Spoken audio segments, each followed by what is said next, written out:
Hey everyone, today I want to show you a couple of different ways you can approach daily journaling inside AnyType using templates, relations, and sets.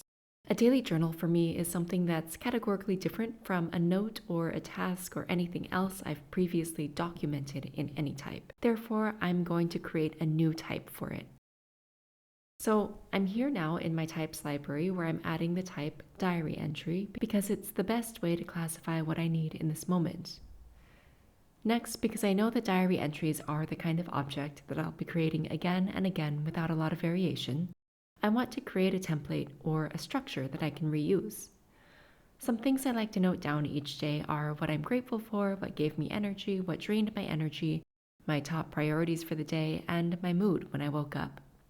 And now that I've written these down, what I'll do next is just give it a bit of formatting so it looks nicer. This looks decent enough for me to start with. You can see that I now have one template for this diary entry type, and now I can begin the fun part, which is actually journaling. There are many ways to create a new object in AnyType, which you'll learn as you get more familiar with the app. But today I'll show you that you can create a new object from a type page, which will bring up any templates you've previously created for that type. So here I go with today's diary entry. I'm going to choose an icon and start filling in the prompts that I've created in my template.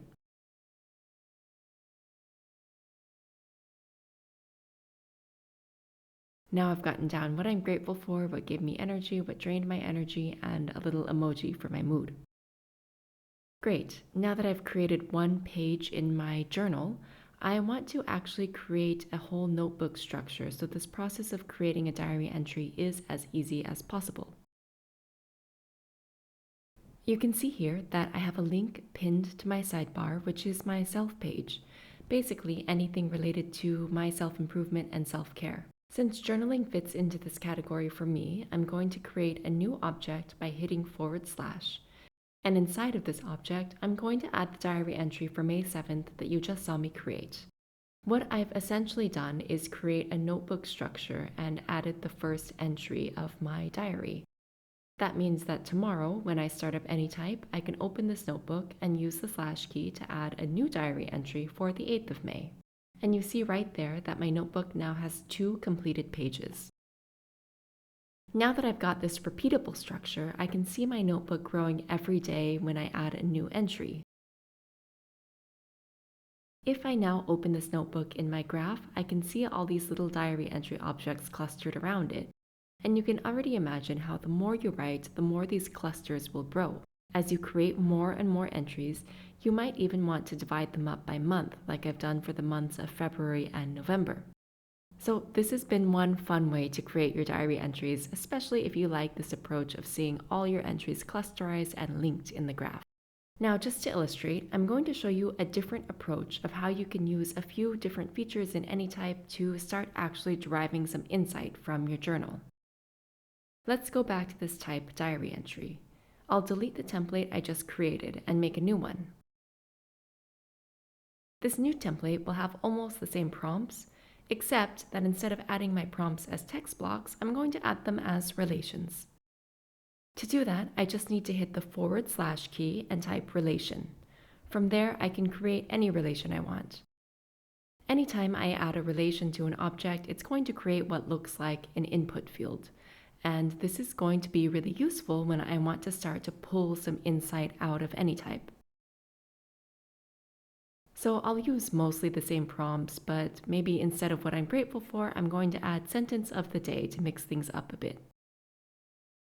I've now created 4 new relations inside of this template, and if I create a diary entry for May 7th, you can see that similarly to before, all I need to do is fill in my observations and sentiments about the day.